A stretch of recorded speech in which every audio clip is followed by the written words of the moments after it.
Tonight we're going somewhere very beautiful and very dangerous.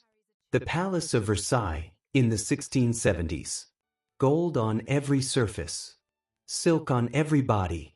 Fountains in the gardens that can be heard from half a mile away, because Louis XIV ordered them built that way, because he wanted you to know, before you even arrived, that you were approaching something extraordinary. The Hall of Mirrors isn't finished yet, but what's already standing is enough to make grown men weep. Ambassadors from foreign courts have been known to go silent at the front gates, not out of diplomatic composure, but genuine, helpless awe. This is the most magnificent place in the world, and everyone who lives here knows it, and everyone who lives here is performing magnificence every single hour of every single day, and underneath all of that gold and silk and perfume and candlelight, people are dying. Not on battlefields. Not from plague. In their beds. After dinner. After a glass of wine graciously offered by someone who smiled at them all evening. The court of Louis XIV is the most glamorous place in the world, and somebody in it has been very, very busy. Someone is selling poison. And business, it turns out, has been remarkably good. Welcome back to the Still Hour, and if you're new here, welcome. This is a channel for late nights and slow breathing and stories that are just interesting enough to fill your head with something other than whatever you were worrying about before you pressed play. If you enjoy what we do here, a like and a subscribe genuinely helps more people find us, and we are very grateful for every single one. A massive, warm thank you to everyone who suggested this particular story. You have excellent taste in scandals. And I would love to know, where in the world are you right now, and what time is it? Drop it in the comments. There is something I find genuinely lovely about imagining all the different places this voice ends up at night. Bedrooms and buses and late shift break rooms and living room sofas. Wherever you are, I'm glad you're here. So, turn off the lights. Pull the blanket up. Let your shoulders drop. They're probably closer to your ears than you'd like. And maybe, just maybe, don't accept any drinks from strangers tonight. Don't let anyone pour your wine while you're looking the other way. Don't eat anything handed to you by someone who recently inherited money. I say this with all the warmth in the world. The people in this story were not always careful about that, and it did not end well for them. We are going to be careful. We are going to listen. And we are going to be very, very glad we were not invited to dinner parties in 1670s Paris. Before we begin, I want you to sit with a few questions. Not to answer them right now, just to let them settle. What would you do if you were trapped in a marriage you couldn't escape? Not trapped in the poetic, modern sense of feeling unhappy and needing to talk to someone.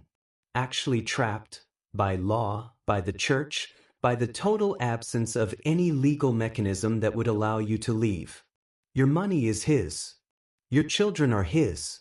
Your body, legally speaking, is his. You have no recourse. What do you do? How much would you pay for a way out? And here is the question that has fascinated historians for 3.5 centuries. Did the king know? Louis XIV, the Sun King, the most powerful man in Europe, the man who kept an entire aristocracy under his roof specifically so he could watch them, did he know what was happening in the corridors of his own palace? Did he know who was buying what, and from whom, and why? And if he knew, why did he burn the evidence? Think about that. A king so in control of his image that he choreographed his own rising from bed every morning as a public ceremony. A king who understood, better than almost anyone who ever lived, that information is power. He had investigators. He had records. And at a certain point, he ordered those records sealed, and later, some of them were destroyed. So here is the question that will follow us through this entire story. What was he afraid people would find out? Who exactly was implicated? What name, what face, what secret? That was so dangerous the King of France decided it was safer to burn the truth than to let it be known.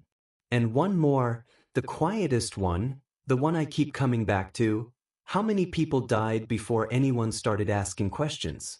How many deaths were written off as fever, as illness, as God's will, when they were nothing of the sort?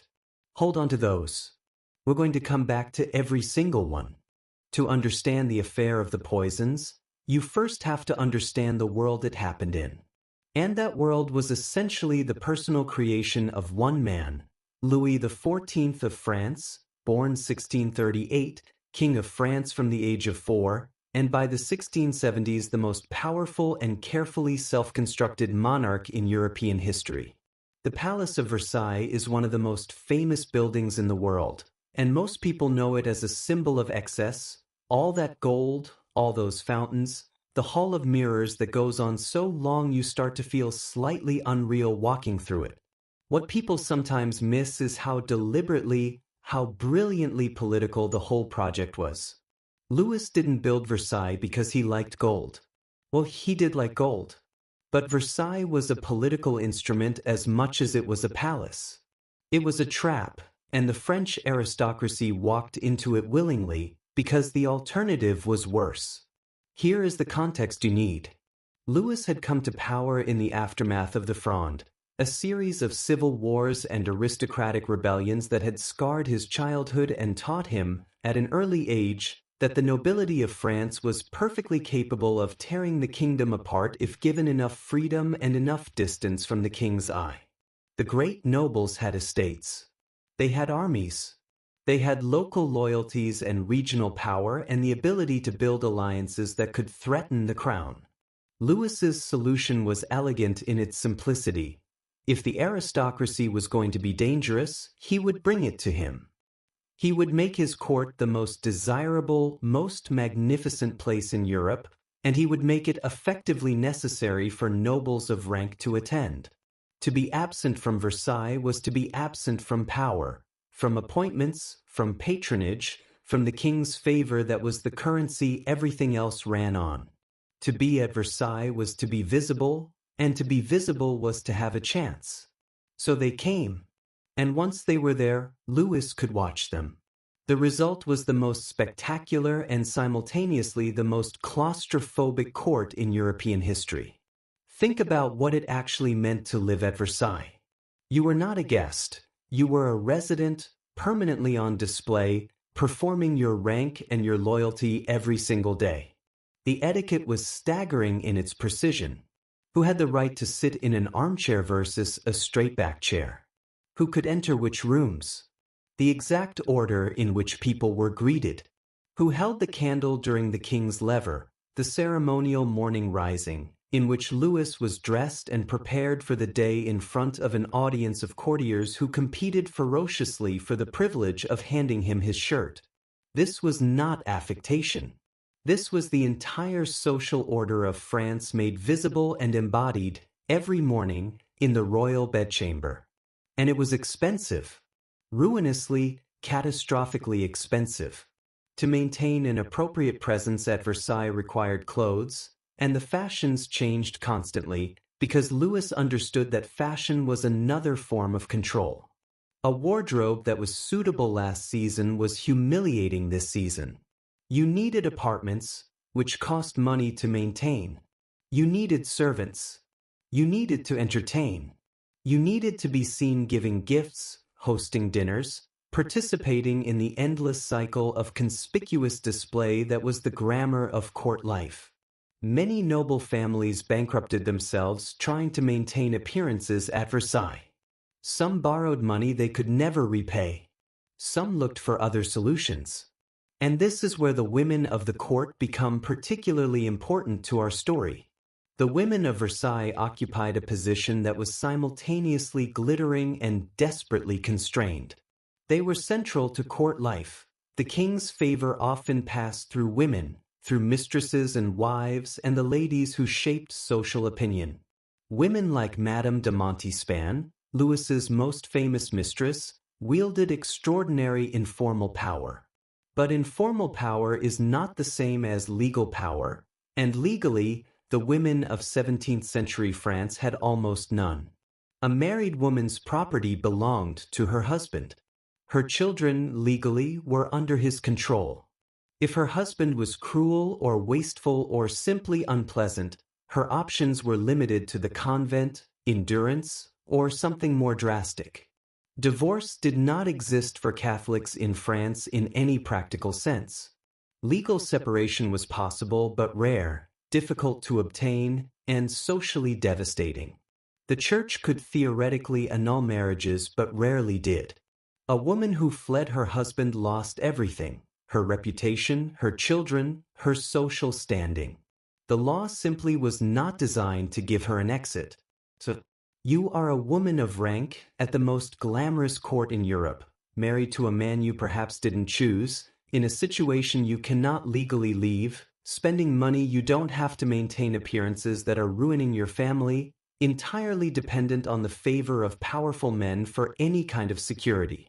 And somewhere in Paris, there is a woman who can help you. Or so people say. Louis XIV built Versailles to be perfect. And inside that perfection, invisible to the gold and the silk and the fountains, the conditions for something very dark were quietly forming. She didn't start the poison network. What she did was break everything open. Her case was the first crack in the surface, the first thing that forced the French authorities to confront the possibility that something was happening they had not yet understood. Marie Madeleine d'Aubry was born around 1630 into a family of the French nobility, not the glittering heights of Versailles, but solidly, respectably aristocratic. Her father was the civil lieutenant of Paris, a position of considerable legal authority. She married the Marquis de Brinvilliers at 21, in the custom of the time, in an arrangement organized by families rather than by the people involved. The marriage produced children and little apparent happiness. By the 1650s she had taken a lover, Gaudin de Saint Croix, a cavalry officer, whom her father disapproved of strongly enough to have him imprisoned. He sent Saint Croix to the Bastille on a lettre de cachet, which was a royal order of imprisonment that required no trial and offered no appeal. It was a tool of the powerful, and he used it. This was probably a mistake. The Bastille, in the 17th century, was not the horrifying dungeon of revolutionary mythology. It was actually a reasonably comfortable prison for people of rank, where you might spend your incarceration in decent rooms, with decent food, allowed to receive visitors. But it was also a place where you spent time with other people who had fallen foul of powerful interests, including, apparently, an Italian poisoner named Exili. And Saint Croix, during his time in the Bastille, learned things from Exili that he would later, generously, pass on to the woman he loved. What he passed on was chemistry. The chemistry of arsenic, primarily, how to prepare it, how to dose it, how to administer it. And then, and this is the part of the story that I find genuinely hard to sit with, together, allegedly, he and the Marquise de Brinvilliers began to experiment. Not in a laboratory. On people. Specifically on the patients of the Parisian hospitals that the Marquise visited regularly as a charitable act, bringing food and comfort to the sick and the poor. It was considered admirable, this charity work. She was praised for it. And according to later testimony, she used those visits to administer varying doses of poison to patients and observe the effects. She was, in the most chilling possible sense, doing research. I want to stop here for a moment and be honest about how complicated this is to narrate. Because the Marquise de Brinvilliers was not simply a monster. She was a woman who had been handed by the courts to a man she didn't love, who had watched her father imprison the man she did love, who existed in a legal and social framework that gave her essentially no legitimate tools to reshape her own life. None of that excuses what she did. It absolutely doesn't. The hospital victims were innocent people who came to her for bread and left with poison working through their bodies, but it does contextualize it. She did not emerge from nowhere. She was produced by a system, and she turned the logic of that system to terrible ends. The alleged targets of her more deliberate poisoning were her father and her two brothers. Her father first, slowly, over the course of his final illness, arsenic in his food and drink. He died in 1666. Then her brothers, one after the other. The motive was inheritance. With the male heirs removed, the family estate came to her. Whether the poisonings were quite as calculated as later testimony suggested, or whether later testimony was shaped by torture and the incentives of investigators, is genuinely contested by historians. But the weight of evidence as it emerged pointed in her direction. What undid her was the unexpected death of Saint Croix himself in 1672. He died suddenly, apparently from natural causes, and when his rooms were searched, a locked box was discovered. Inside the box were letters from the Marquise, and chemicals, and a written will from Saint Croix specifying that the box was to be returned to the Marquise unopened. That last request, unfortunately for her, had precisely the effect of ensuring the box was opened immediately. The letters were explicit enough to implicate her seriously. She fled France. She went to England, then to the Spanish Netherlands, then eventually took refuge in a convent in Liège. The French authorities did not forget about her. In 1676, a police agent named Disgrès, disguised as a monk, located her at the convent and lured her out. She was arrested, returned to France, tried, and subjected to the torture that the French judicial system used to extract confessions, the question ordinaire and the question extraordinaire, water torture that was exactly as terrible as it sounds. She confessed to the poisoning of her father, though she disputed some other charges to the end. She was executed in Paris on July 17, 1676. Contemporary accounts describe her as composed, which is either evidence of extraordinary nerve or evidence of exhaustion or evidence that she had, by then, accepted what was coming. But here is what her case did, beyond ending her own life. It opened a door. Because during the investigation, during the trial, during the conversations that investigators had in the margins of the legal proceedings, names came up. Names of people who knew people. Names of suppliers. Names of women who had perhaps also had certain problems solved for them, by certain means, obtained from certain sources. The Marquise de Brinvilliers was not operating in isolation. She was the visible tip of something much larger. And now, for the first time, the French authorities had a sense that something was down there, in the dark, waiting to be found. Catherine de Chaise-Monvoisin, known to her clients, to her contemporaries, and to history as La Voisin, the neighbor. The name has a quality of deliberate anonymity about it, the kind of name you give someone you refer to only in whispers, someone you don't want to identify too precisely in case the wrong person is listening.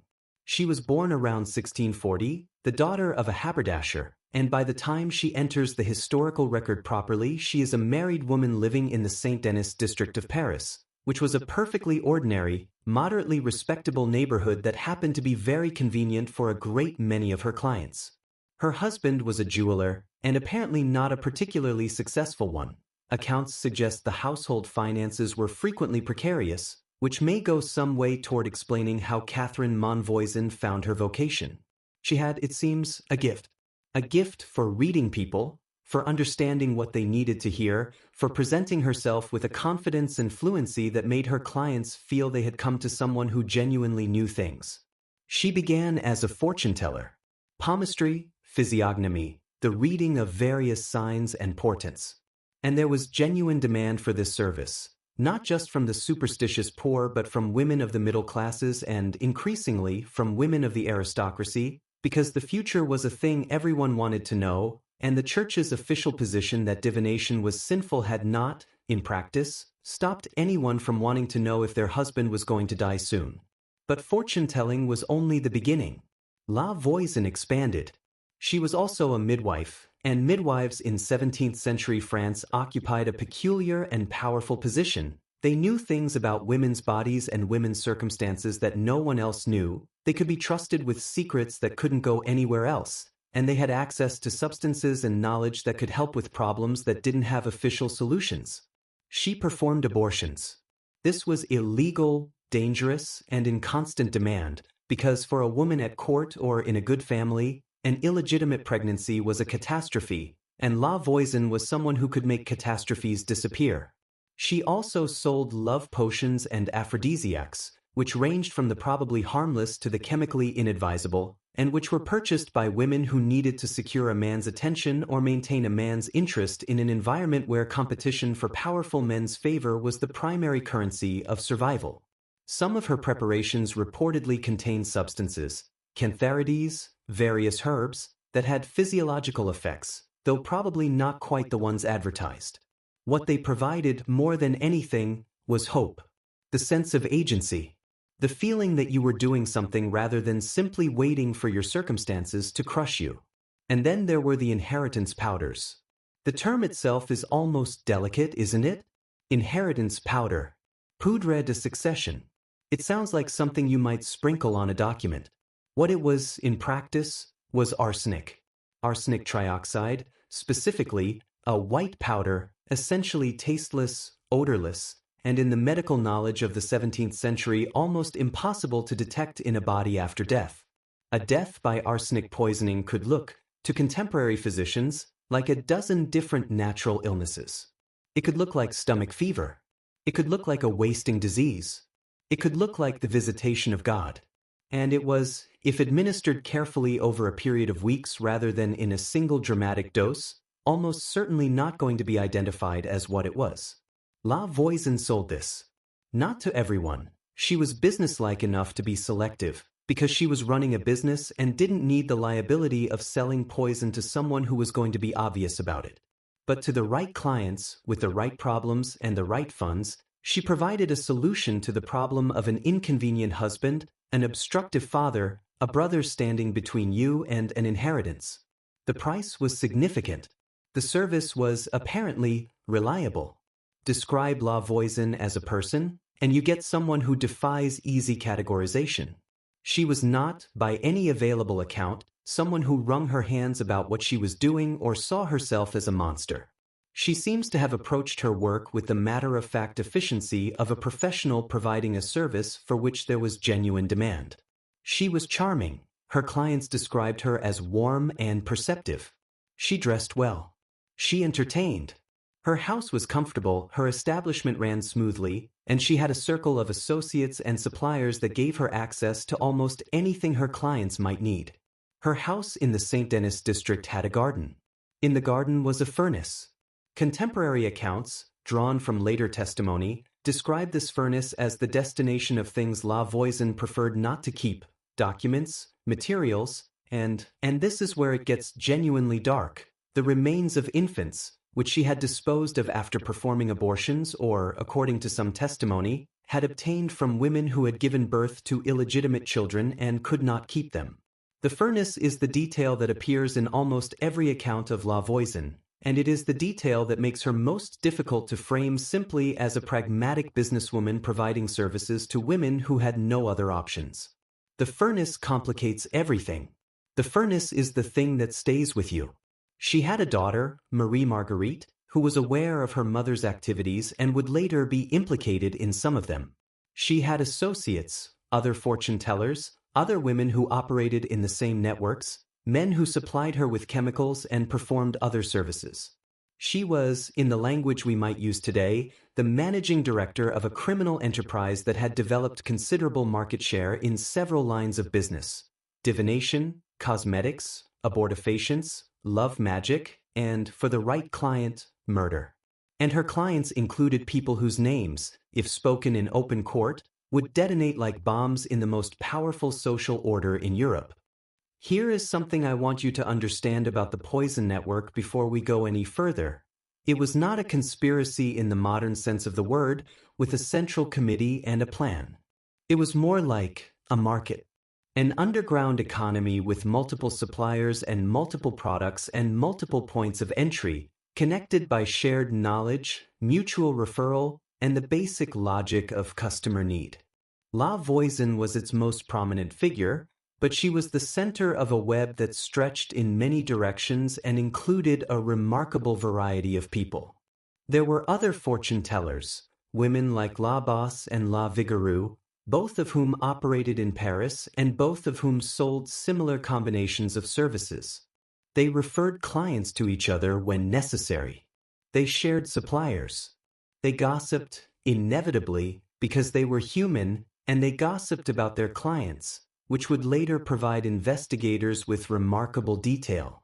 La Bosse, it is said, made the mistake of drinking at a dinner party and talking to the wrong person about the business she was in, which was the first thread that began to unravel the whole thing.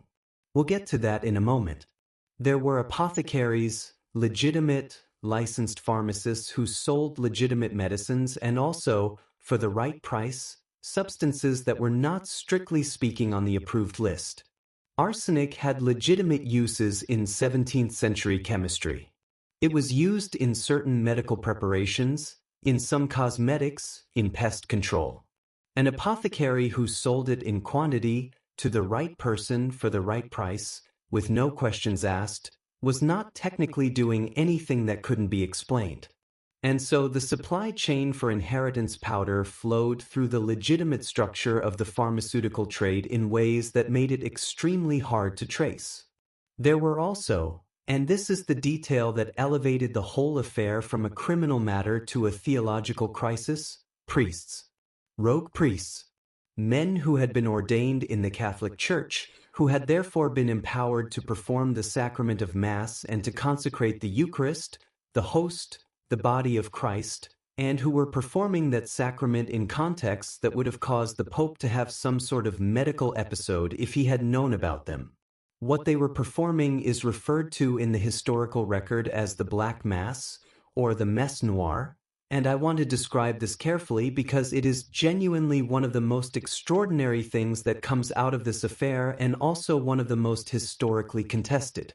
The Black Mass, as described in testimony given to investigators, involved a Catholic priest performing the full ritual of the Mass, in Latin, with all the proper components, over the naked body of a woman, who lay on an altar or in place of an altar, with the consecrated host used in rituals designed to achieve specific magical ends. The goals were, depending on the client, to bind a lover, to secure the favor of a powerful man, to call on demonic assistance for various purposes, to deal with, let us say, enemies. Whether the priests involved believed any of this worked is genuinely unclear. Some of them may have been sincere practitioners of something they understood as dark magic. Others may have been sophisticated cynics who had identified a market, understood that their ordination gave them a product no one else could supply, the genuine consecrated host, which gave the ritual its particular charge in the minds of clients who were, after all, devout Catholics themselves, and charged accordingly. The fees for these ceremonies were substantial. One priest reportedly charged amounts equivalent to a skilled craftsman's monthly wages for a single ceremony. The women who commissioned these rituals were not women who had abandoned Christianity. They were women who believed in it so deeply that they thought the sacrament could be redirected. That's the strange, fascinating logic at the heart of it. A Black Mass is not the rejection of Catholic theology, it is, in a perverse way, a confirmation of it. It assumes the real power of the ritual. It assumes the host is genuinely what the Church says it is. And it attempts to harness that power for private ends. The clients, the women who came to La Voisin and her associates, were seeking different things. Some wanted love magic. Some wanted poison. Some, apparently, wanted both, because the situation they were in required both a man secured to them and another man removed. The record that emerges from the investigation shows women operating with a kind of cold pragmatism that is simultaneously horrifying and deeply understandable once you know enough about what their lives were actually like. And the record shows names. As investigators began to pull threads, as La Bosse talked at that dinner party, as a woman named Vigouroux was arrested and began to give names under pressure, as the whole network began to buckle under scrutiny, the names that came up were not the names of desperate women from the lower orders. They were names from the court. Names that meant something. Names that, if attached to accusations of poison and black magic, would rewrite the social history of the most powerful kingdom in Europe. The network was large. It was organized. It had been operating for years. And it had reached all the way into Versailles. Gabriel Nicolas de la Reynie did not set out to dismantle the French aristocracy. He set out to do his job, which was, by the standards of 17th-century policing, an extraordinarily ambitious job to begin with. La Reynie had been appointed Lieutenant General of Police of Paris in 1667, and his appointment was itself a sign of how seriously Louis XIV took the question of control. Before La Reynie, Paris had no coherent police force in any modern sense. It had watch commanders and guild officials and various competing jurisdictions that resulted in a city that was, in practice, difficult to govern and even more difficult to surveil. La Reynie changed this. He created something that resembled, for the first time in any European capital, an actual, functioning police force. He introduced street lighting on the theory that criminals prefer darkness and that Paris's notoriously dark streets were essentially an infrastructure of crime. He organized the watch. He created systems for gathering information, for running informants, for tracking patterns across the city. He was methodical, patient, and according to every contemporary account, essentially uncorruptible, which, given what he was about to discover, was either very fortunate or, depending on your perspective, very unfortunate indeed. The investigation that would become known as the Affair of the Poisons began, as so many things do, with a careless word. Sometime in 1678, a woman named La Bosse, one of La Voisin's associates in the fortune-telling trade, had too much to drink at a dinner party and said something she shouldn't have. The exact formulation varies depending on the source, but the substance of it was a boast that she could make any woman a widow within the week. Someone at that dinner party reported it. La Bosse was arrested. Her associate La Vigouroux was arrested shortly after. And both of them, under interrogation, began to talk. What they said opened, as La Reynie would later describe it, an abyss. Names came out in the interrogations. Not immediately, not all at once. This was not a clean, dramatic revelation but a slow accumulation, name after name emerging from testimony given under pressure, some of it reliable and some of it the product of people desperately trying to give investigators what they wanted in order to make the interrogation stop. La Reynie understood this. He was sophisticated enough to know that testimony obtained under torture required careful handling. He did not simply accept everything he was told. He cross-referenced, he investigated, he sent agents out to verify claims before he acted on them. But the names kept coming, and they kept being names he recognized. A chamberlain's wife. A woman whose husband held an office at court. Countess. Names that belonged to people who had been to Versailles, who had walked in the same rooms as the king, who had been part of the same elaborate performance of power and magnificence that Louis XIV had spent his life constructing. In 1679, La Voisin herself was arrested. La Reynie had been building toward this. She was the center of the web, and arresting her without sufficient evidence and without the names she would provide would have been a mistake. When she was finally brought in February of 1679, the interrogations that followed were extensive and deeply revealing. La Voisin was not, apparently, easily broken. She was businesslike about her own situation in much the same way she had been businesslike about everything else, and she chose what she revealed with care. But enough came out. Enough names. Enough connections. Enough details that could be verified. And then the investigation produced a name that changed everything. Among the women whose names came up in connection with La Voisin's activities, among the clients who had sought love magic, aphrodisiacs, and, according to some testimony, something darker, was Françoise Athénaïse de Roquecourt de Mortemart, known as Madame de Montespan, the king's mistress, the most powerful woman in France, the woman who had borne Louis VII acknowledged children and who had stood, for nearly a decade, at the very center of the French court. La Reynie had his investigators, his testimony, his careful accumulation of evidence. And now he was looking at a situation in which the woman closest to the King of France was allegedly connected to a network of fortune-tellers, poisoners, and priests performing black masses on the altars of sacrilege. He sat with this. He was a careful man. He did not immediately act on it. He continued gathering testimony, continued cross-referencing, continued the slow methodical work that had gotten him this far. And as the testimony accumulated, he began to understand the shape of what he had found. This was not a simple poison ring. This was not a handful of desperate women and opportunistic criminals working at the margins of society. This was a network that had penetrated to the very heart of the French monarchy. The clients were not outsiders. They were insiders. The secrets that had been sold and bought and kept were not the secrets of the gutter. They were the secrets of Versailles. And if the full weight of what La Reynie was looking at were ever to be spoken aloud in a court of law, every name, every accusation, every detail of what had been purchased and from whom and for what purpose, it would not just destroy individuals. It could shake the foundations of the entire system. The entire myth of Versailles, of the Sun King, of the glittering and harmonious court that Louis had spent his reign constructing, could come apart. La Reynie was an honest man. He was a loyal man. And he was standing at the edge of something that honest and loyal men are sometimes not supposed to find. He kept going anyway, because that was his job. And because he was, in the end, the kind of man who believed the truth was worth knowing even when it was deeply, dangerously inconvenient. And here is where La Reynie's investigation stopped being a police matter and started being a political crisis. Because the names that kept appearing in the transcripts were not names anyone expected. They were not the names of criminals.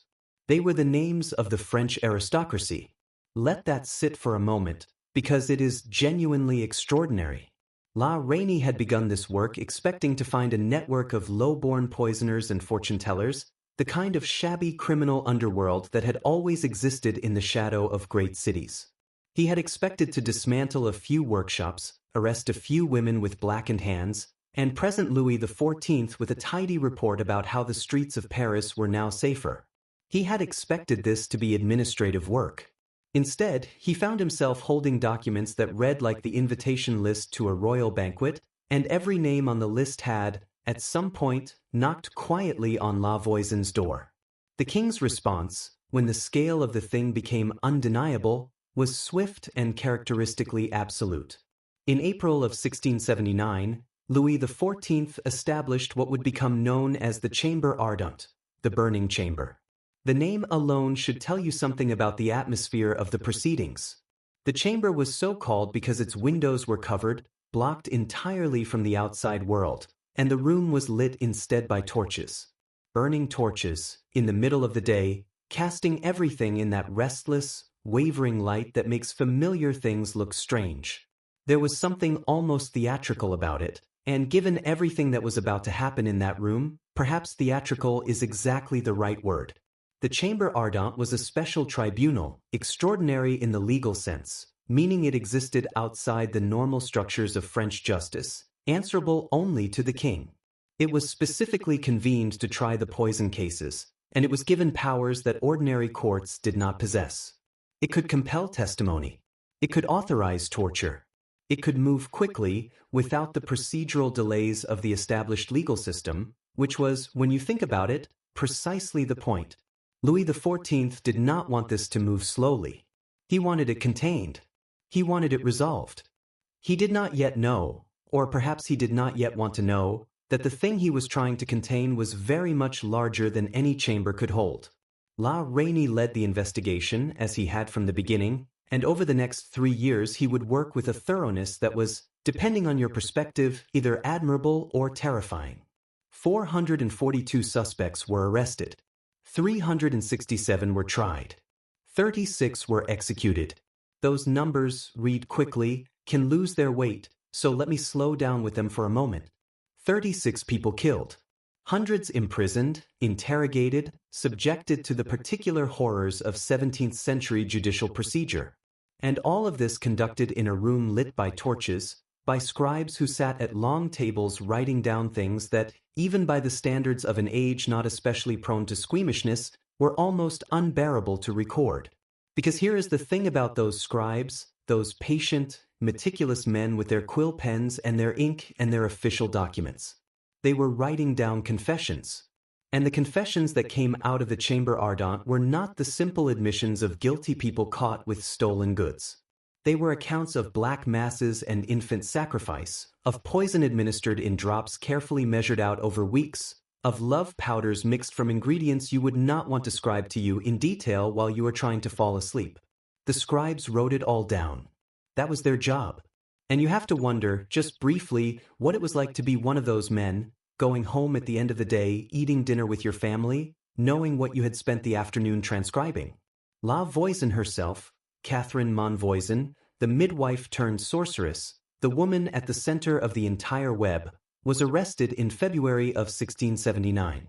And I need you to really appreciate the specific detail of how that arrest happened, because it tells you something profound about the woman herself. She was not caught in her workroom. She was not arrested in the middle of some midnight ceremony. She was arrested at the door of her parish church, on a Sunday, coming out of regular Sunday Mass. This woman, who had allegedly presided over hundreds of black masses, who had supplied poison to half the aristocracy of France, who had disposed of who knows how many unwanted infants, was a regular churchgoer. She attended her local parish. She knew her priest. And she was walking out into the pale February sunshine, having presumably just listened to a sermon about sin and repentance, when La Rainey's men were waiting for her. If you are looking for a single image that captures the particular duality of this entire story, the way ordinary life and extraordinary wickedness existed side by side in 17th century France, that is your image.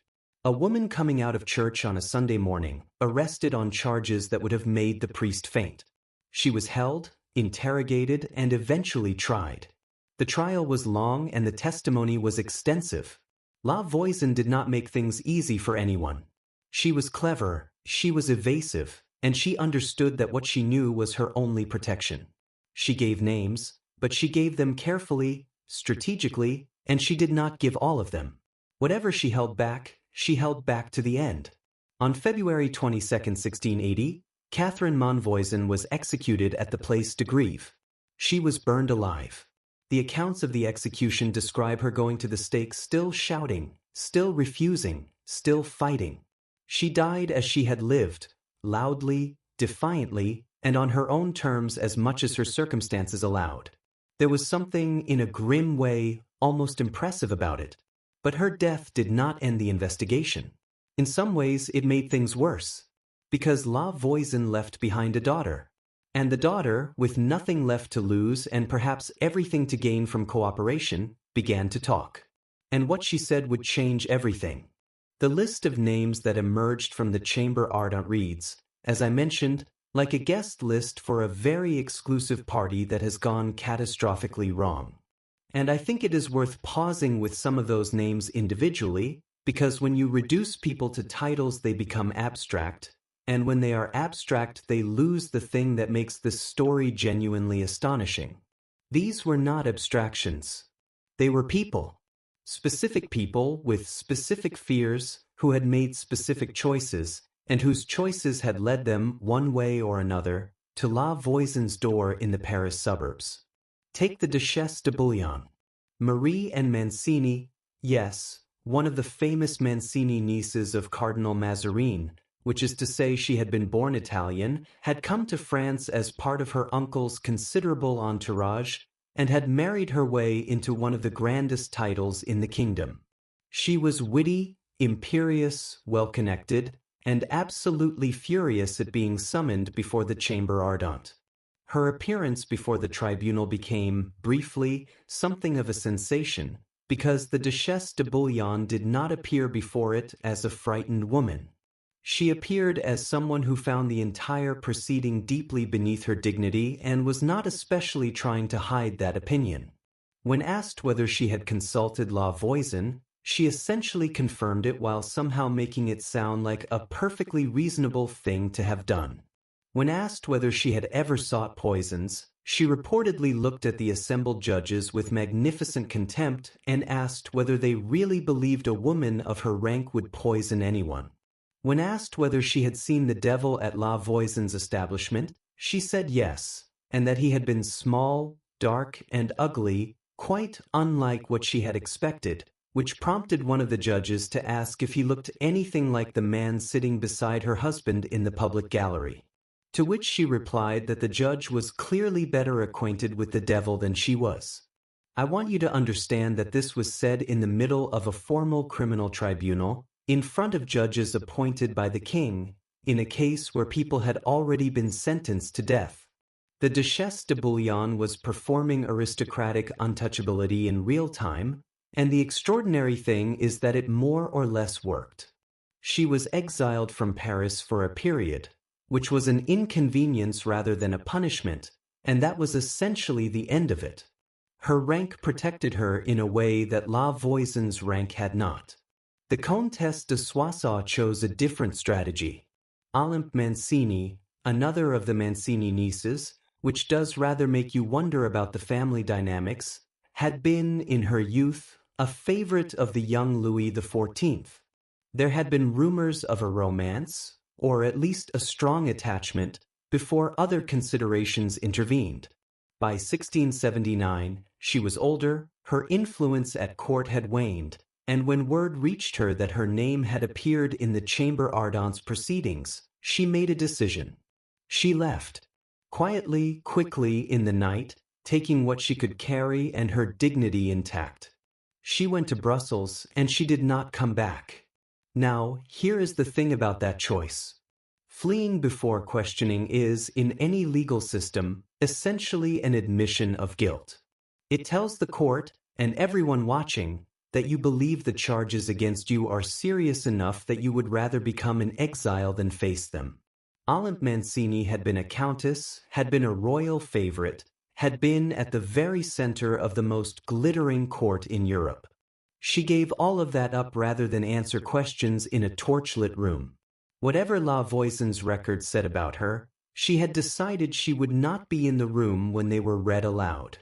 She spent the rest of her life outside France, moving from court to court, Brussels, Madrid, eventually further still, growing older and thinner and further from everything she had once had.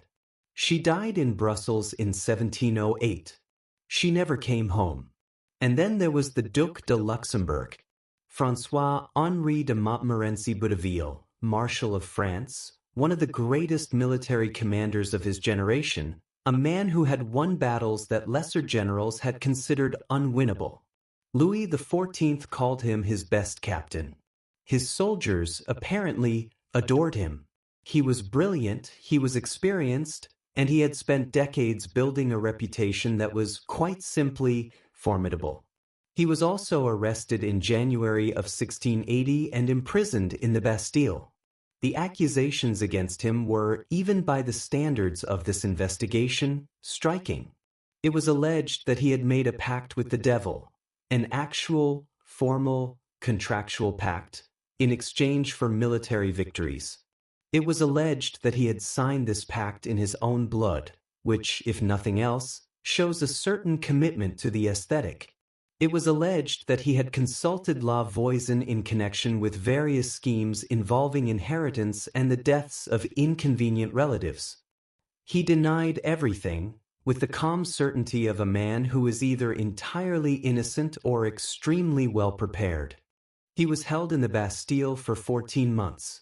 14 months in which one of the most celebrated soldiers in France sat in a cell while the king who had called him his best captain waited to see what the investigation would produce. And in the end, nothing conclusive emerged. He was released without charge. He returned to his commands.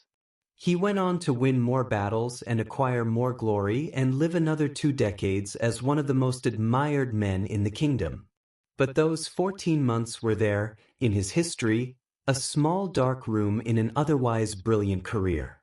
And you do wonder, don't you, what he did during those long months in the Bastille? Whether he felt afraid, whether he felt angry, whether he sat in the dark and thought about the choices that had led him to that particular cell.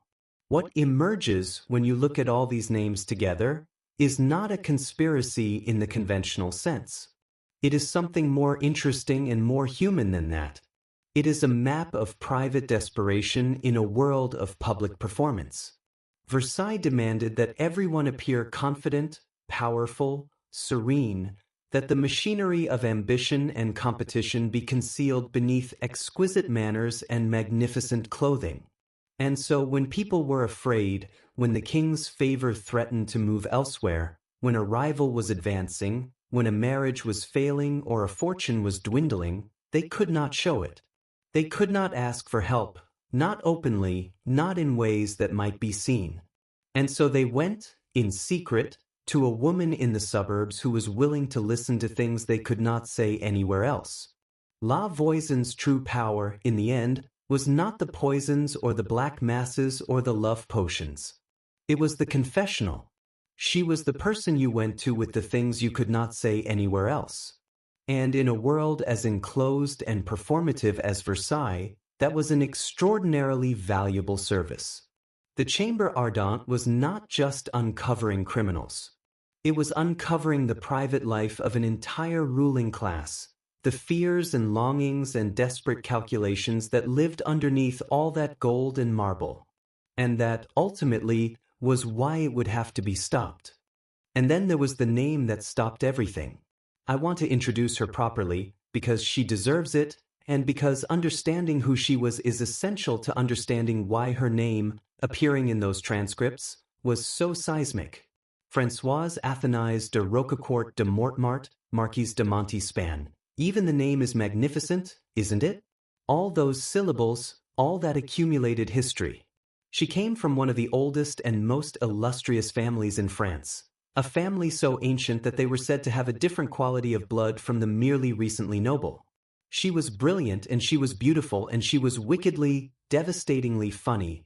Contemporaries who described her are unanimous about the wit, the sharpness, the particular quality of her conversation that made everyone in a room want to be near her. She became Louis XIV's official mistress in the late 1660s, and for more than a decade she was, in all but the formal sense, the most powerful woman in France. She was not the queen. The queen was a pale, patient Spanish woman named Marie-Therese, who knew about the mistresses and endured them with quiet dignity and ate, according to various accounts, an enormous amount of chocolate, which seems like a perfectly reasonable response to the situation. Montespan was something other than a queen. She was the center of gravity around which Versailles actually orbited. She influenced appointments. She shaped taste. She bore the king's 7 children, and the king, with characteristic practicality, formally legitimized those children and incorporated them into the royal household. At the height of her power, Madame de Montespan had an apartment at Versailles larger than the queen's. And then, gradually, the king's attentions began to wander. It happened slowly, as these things do. A glance held too long in a different direction, a new name beginning to appear more frequently in conversation, the subtle, terrible recalibration of who stood closest to the sun. Montespan had held the king's favor for over a decade, which was, by the standards of royal mistresses, a remarkable tenure. But she was not going to hold it forever, and she knew it, and knowing it must have been like standing on a shore watching the tide go out. This is the context in which La Voisin's daughter began to talk. After her mother's execution, Marie Marguerite Monvoisin found herself in the custody of the Chamber Ardente with nothing left to protect and a strong incentive to be cooperative. And she began to make accusations. Extraordinary accusations. Accusations that, if they were true, were not merely scandalous but treasonous. She claimed that Madame de Montespan had been her mother's client for years. Not just for the occasional love powder or horoscope. Those were almost unremarkable given everything else the investigation had uncovered. She claimed that the relationship had been extensive, sustained, and deeply dark. The love potions came first, allegedly. Substances to be mixed into the king's food or drink, aphrodisiacs, essentially designed to maintain his ardor and attention. This part of the accusation, while illegal and certainly undignified, was not, in the context of everything else the Chamber Ardente had heard, especially shocking. Love potions were the most common item on La Voisin's menu. Half the women in the transcripts had sought something similar. If this had been the extent of the accusation against Montespan, it would have been embarrassing but containable. But Marie Marguerite did not stop there. She alleged that her mother had conducted black masses at Montespan's request. Not the occasional, relatively minor ceremonies that other clients had sought, but full, elaborate rituals of the most extreme kind. And she alleged that Montespan herself had participated, had lain on the altar, had held the candles, had spoken the invocations. A marquise, the king's own mistress, the mother of his children, lying on a black-draped altar in a room lit by candles made from human fat, participating in ceremonies designed to bind the king to her through supernatural means. I know. Take a breath. And then came the accusation that made everything else irrelevant by comparison. Marie Marguerite claimed that as the king's attentions had increasingly turned toward what would become his final great attachment, the quiet, intelligent, deeply religious Françoise d'Ung, who would eventually become Madame de Maintenon, Montespan had sought something beyond love potions and black masses. She had sought, the daughter alleged, poison. Not for a rival. Not for an inconvenient husband or a business competitor or any of the other targets the Chamber Ardente had spent 3 years hearing about. For the king himself. If that accusation was true, it was not merely a crime. It was treason of the highest possible order. To attempt to poison the King of France was to strike at the body of the state itself, in a world where the king's body and the body politic were understood to be essentially the same thing. It would have meant, if proven, that the woman who had shared Louis XIV bed for over a decade, who had borne his children, who had shaped the culture of his court, that woman had at some point decided that if she could not keep him, she would kill him. Here is where I must be honest with you, because this is a story with a genuinely contested heart, and I am not going to pretend otherwise. Was Montespan guilty? The truthful answer is, we do not know. The evidence is not clean. Marie Marguerite Monvoisin was a woman in an extremely precarious position, testifying before a court that had the power to imprison or execute her, with an obvious incentive to give prosecutors the most sensational testimony possible. Big names meant survival. The bigger the name, the more useful you became, the longer they needed to keep you alive and talking. There is a structural reason to distrust her testimony that has nothing to do with Montespan's guilt or innocence. And yet, the accusations were consistent across multiple witnesses.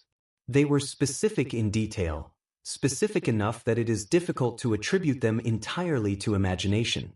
Several of La Voisin's associates, questioned independently, told versions of the same story.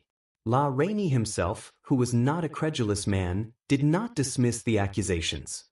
He investigated them with the same methodical thoroughness he brought to everything else, and what he concluded, privately, in documents that would later be sealed, is that there was substance to them. Montespan denied everything. She denied it then, and she would deny it for the rest of her life. She maintained her innocence with the composed certainty of a woman who was either entirely blameless or who had had decades to perfect her story. She was never given the opportunity to be convicted, because the question of her guilt was never allowed to proceed to that point. And the reason it was never allowed to proceed to that point brings us to the most important person in the entire story, the person who was most powerful, most frightened, and most silent. The King of France. In 1682, Louis XIV disbanded the Chamber Ardente. The investigation was over. Let us think about what that actually means, stated plainly. A special court, appointed by royal decree, conducting one of the most far-reaching criminal investigations in French history, had spent 3 years uncovering a network of poisoners, fortune-tellers, and black magicians that extended from the Paris slums to the gilded corridors of Versailles itself. It had arrested hundreds of people. It had tried hundreds of people. It had executed 36 of them. And then the king decided it was finished, and it was finished. Not because justice had been fully served. Not because every criminal had been caught. But because the investigation had gotten too close to something the king could not allow to be examined. The transcripts of the most sensitive testimonies, the ones that named Montespan, the ones that touched the royal household, the ones that contained the accusations about the king himself, were sealed by royal order. Some of them were burned. Not mislaid, Not archived in a way that made them difficult to access, but burned. Deliberately destroyed. The king had them destroyed. The most powerful monarch in Europe sat down and made the decision that certain things that had been said in that room would simply not exist anymore. The prisoners who remained, the ones who had given the most dangerous testimony, the ones who knew the most and could say the most, were not released. They were not tried. They were not executed, which would at least have been a kind of conclusion. They were sent to remote fortresses. Places whose very names were meant to communicate distance, isolation, permanence. Fortresses in the provinces, fortresses near the borders, places far from Paris and far from Versailles and far from anyone who might think to ask them questions. And there they were held, alone, in solitary confinement, for the rest of their lives. They could not speak to other prisoners. They could not write letters. They could not receive visitors. They were kept alive. And this is the important part. This is the detail that reveals something essential about what Louis XIV was doing. They were kept alive because executing them would have required a trial, and a trial would have required the public reading of evidence, and the evidence was the thing that could not be heard. So he kept them in a kind of living death instead. Alive but erased. Present but silent. They grew old in those remote fortresses, these people who had said things in a torchlit room in Paris, and as far as the official record of France was concerned, they simply did not exist. Montespan remained at court. For several years after the Chamber Ardente was dissolved, she continued to live at Versailles, to appear at the dinners and the ceremonies and the endless, elaborate theater of court life. The king's favor had already moved elsewhere. Madame de Maintenon, quiet and devout and everything Montespan was not, had been ascending steadily for years, and by the early 1680s the shift was essentially complete. But Montespan was never charged, never tried, never asked publicly to account for anything that had been said about her in that room. She eventually withdrew from court in 1691, going to live in a convent, with a luxury of appointments that rather blurred the distinction between religious retirement and comfortable exile, but still. She spent her later years in charitable works, in prayer, in what contemporaries described as genuine piety. Whether that piety was the consolation of a woman who had been unjustly accused, or the penance of a woman who had done terrible things and was now seeking to balance the account, is a question that no surviving document answers. She died in 1707 at 66 years old, in a town called Bourbon-l'Archambault, where she had gone to take the waters for her health. She had been dreaming, apparently, of poisons in the nights before she died. She told her attendants that she was being haunted by dreams of poison, and she died afraid, in the dark, far from the court that had once revolved around her. Make of that what you will. Louis XIV himself lived until 1715. He remained, until the end, the most powerful monarch in Europe, the Sun King, the man who had built Versailles and shaped an age and made France the cultural center of the known world. He never discussed the affair of the poisons publicly. He never acknowledged what had been found. He had created, with the Chamber Ardente, a mechanism for finding the truth, and when the truth had turned out to be something he could not use, he had dismantled the mechanism and locked away the parts. The investigation he had ordered had become a threat, and he had dealt with it the way absolute power always deals with threats, by making them invisible. What is remarkable, what is genuinely, quietly extraordinary about this, is the fear underneath it. Here is the most powerful king in Europe. Here is a man who commanded armies and built palaces and dictated the fashions of an entire continent. Here is a man who had been called, and who genuinely believed himself to be something close to the earthly representative of divine order. And he was afraid. Afraid of a woman who may or may not have sought to poison him. Afraid of what his own investigation might prove. Afraid of the words that had been spoken in that torchlit room. Afraid enough to burn the paper they were written on. afraid enough to spend the last decades of his reign making sure certain human beings never spoke to another person again. Absolute power has a shadow. The shadow is that the more you have to lose, the more things there are that can threaten you. Louis XIV sat at the top of the world, and from the top of the world, every direction is down. Here is what we do not know. We do not know the full contents of the transcripts that were sealed. Some of them survive. Fragments, copies made before the sealing orders arrived, documents that slipped through the cracks of even an absolute king's archival control, and historians have been reconstructing, carefully and painstakingly, what was in them. There is enough to confirm the broad shape of the accusations. There is enough to confirm that La Rainey took the testimony about Montespan seriously. There is enough to make the story coherent. But there are gaps, and the gaps are not random. They are, with a consistency that is itself revealing, exactly in the places where the most dangerous names would have been.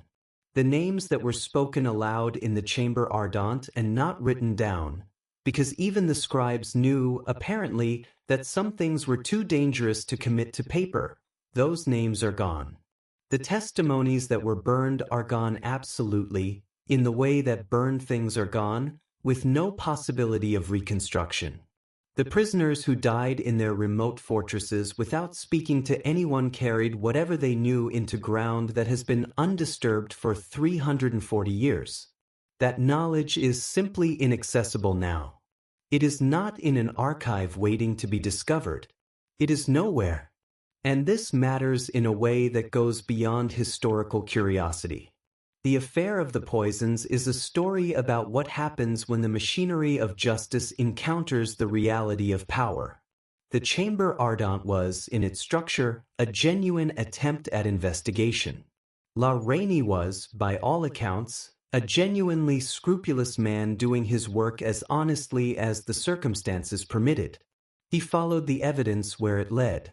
He wrote down what he found. He presented his findings to the king. And the king looked at those findings and made a calculation, weighed justice against stability, truth against consequences, and decided that some things were not worth knowing. We do not know if Madame de Montespan tried to poison Louis XIV. We will probably never know.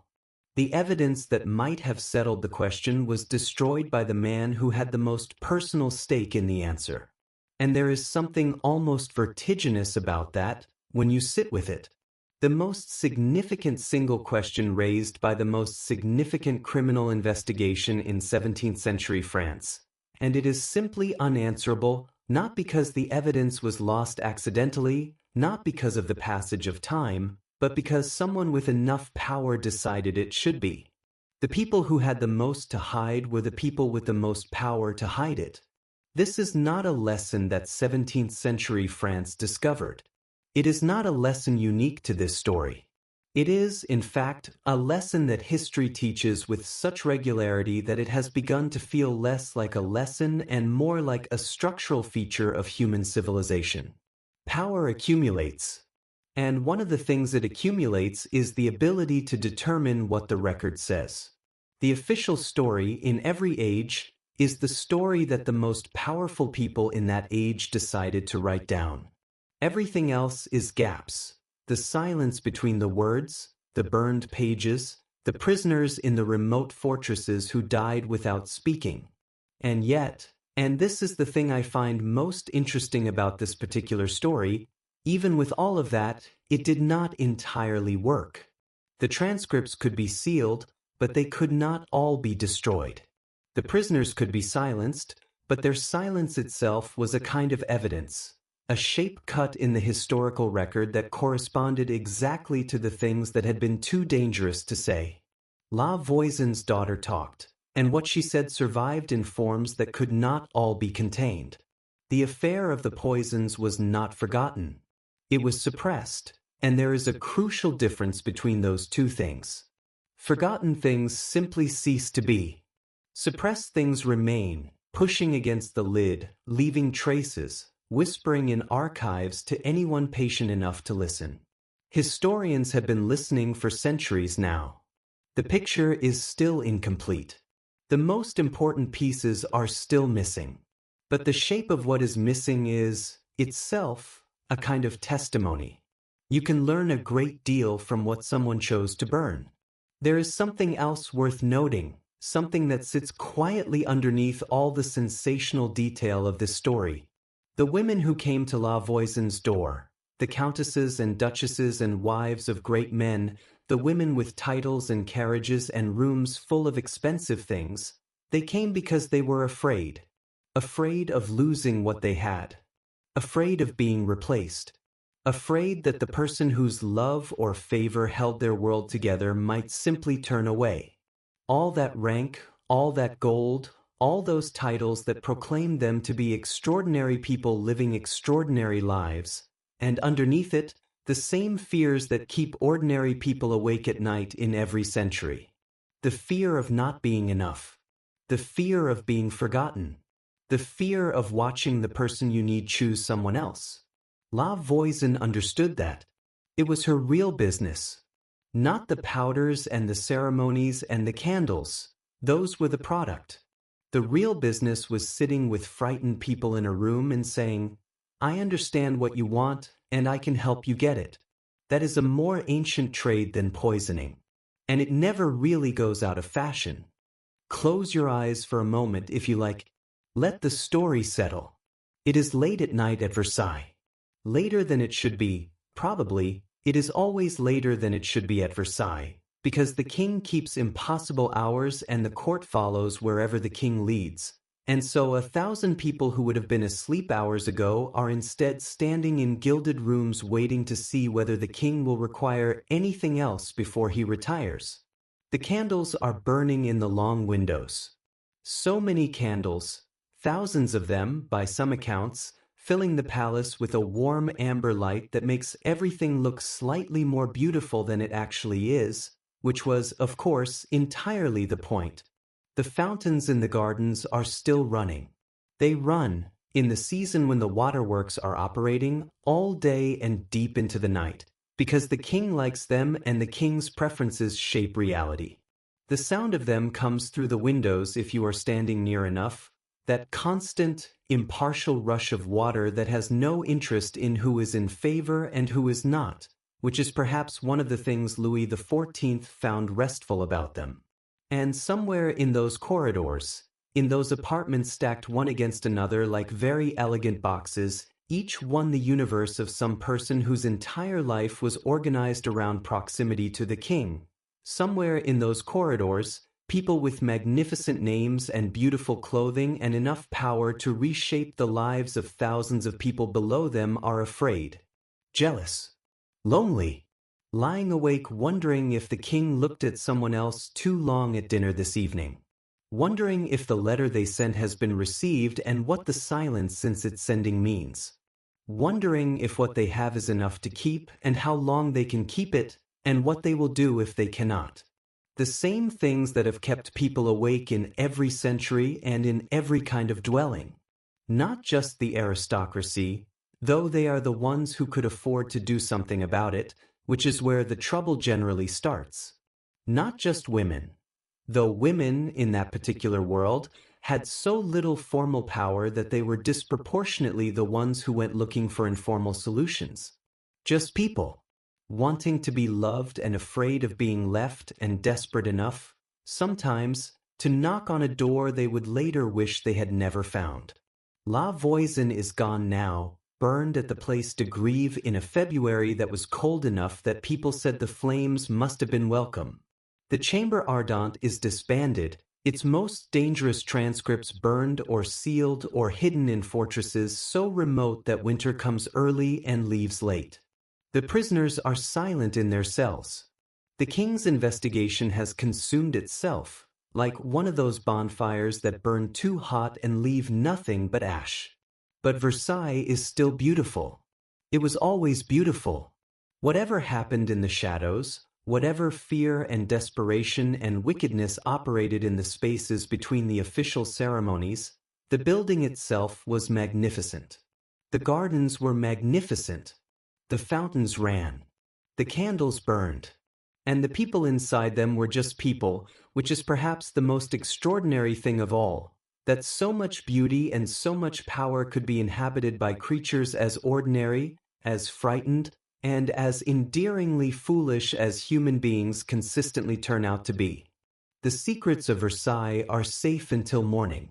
They kept them for 300 years, more or less, and the parts that couldn't be kept are the parts that make the story worth telling. The burning, the silence, the prisoners growing old in their remote fortresses, the transcripts that are gaps in the archive, all of it pointing to the same truth that every great era of power eventually reveals, that the most important documents are the ones